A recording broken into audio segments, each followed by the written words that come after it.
Push that rock here with Simpson math. Let's talk slice and dice. So here I have a function, and we're used to thinking about the integral from some lower limit to upper limit of integration of the function with respect to x, and we know that means the area under the curve, by which when we say area under the curve, we mean the area between the curve and the x-axis. So whatever this shaded area is here, it's represented by this definite integral here, and we know how to compute that given some f of x, as long as f of x isn't too challenging. Now what we're going to learn today is we're going to think about this as the base of some solid that's sitting on top of that. So this piece of paper is like a desk, and there's some solid sitting on top of the desk, and it's coming out of the paper.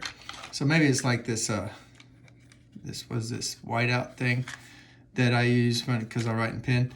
So, you know, it's sitting on the paper here. So obviously it wouldn't be the whole whiteout thing, maybe half of it. And it's got a volume, okay?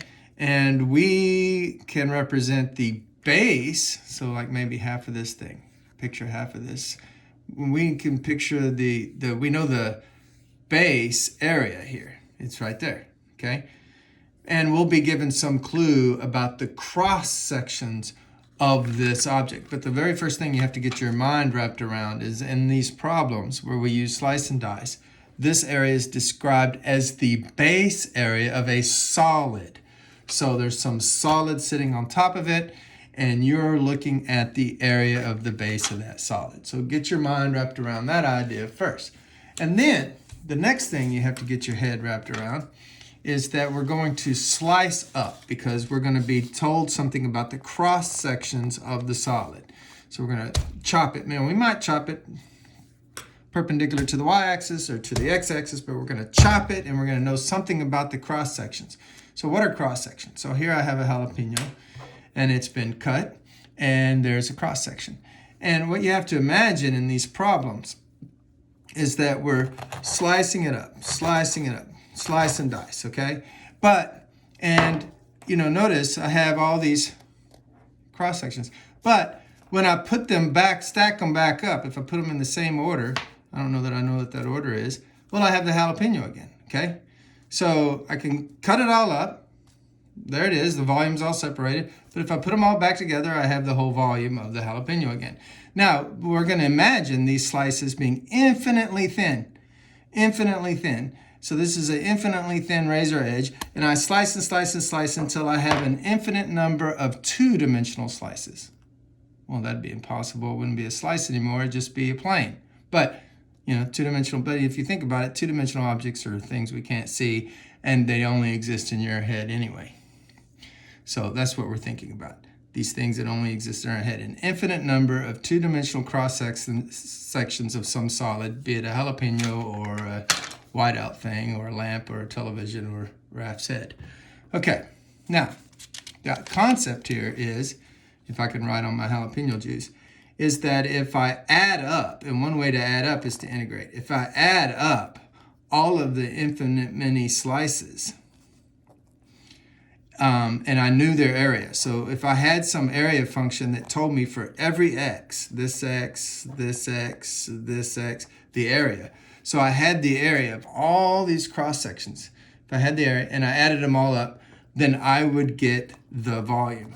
And y'all know what volume is. Like, how have you been getting volume your whole life when you're in grade school? You know, you get this little base area, right?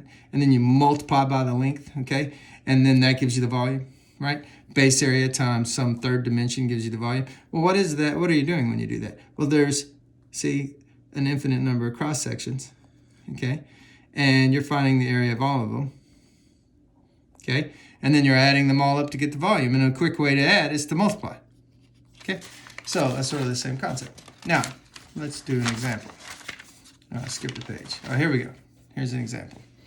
So we have a function here, and the area under the curve, so this area here, so the area described from 1 to 5 of 1 plus the square root of x minus 1. Now this isn't going to give me volume. This is area, okay? This is giving me this area right here. But we're going to try to get a volume of some object. So the area is the base of a solid. So there's some solid sitting on top of this.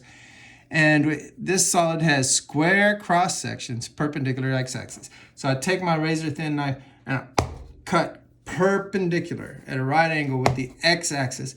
I create a square. Oh my, let's go for that. Let's try to create a square. So let me get a sheet of paper here. Here we go. This is going to be my knife. This razor edge sharp here. I'm going to, boom, cut right here at some x. At some x. I'm going to cut right there. And when I do, I'm going to create a square. Okay. Well, one edge of the square is right there. That's one edge of the square. Look, right there. So however long that is, you know. Let me try to reproduce that. Okay. Okay, so I got some square.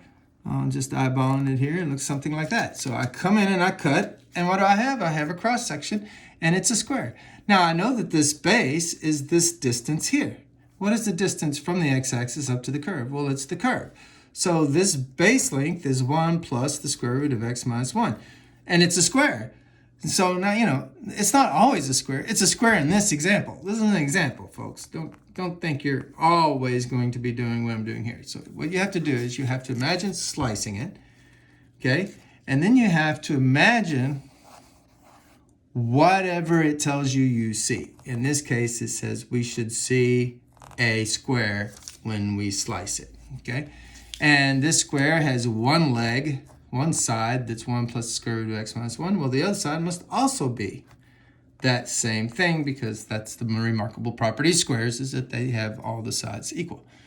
So the area function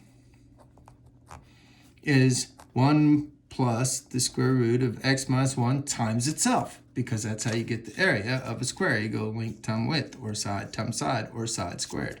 So there's the area function. So the volume is the integration from 1 to 5 of all of those cross sections.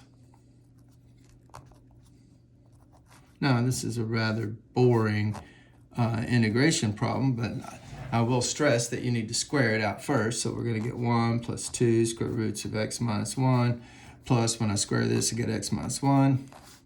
And we're integrating from 1 to 5 with respect to x. Then you start simplifying. You see these 1's go away. So then you bust it up. So you're integrating from 1 to 5 of 2 times the square root of x minus 1 with respect to x. And then from 1 to 5 of x with respect to x. And whatever you get when you're done with this is the volume. Now, don't get hung up on this particular formula, okay? First of all, this curve came from this curve, and the curve may be different. But second of all, and this is the key thing, your cross sections may be different. They may be rectangles, they may be trapezoids, they may be circles.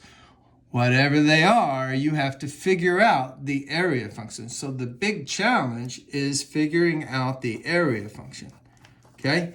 That's the big challenge. And then you stick the area function inside an integral over the relevant limits of integration. In this case, it was from 1 to 5, lower limit to upper limit. And you integrate, and that will be the volume. So the big challenge is finding that area function. Math made simple. Simpson math.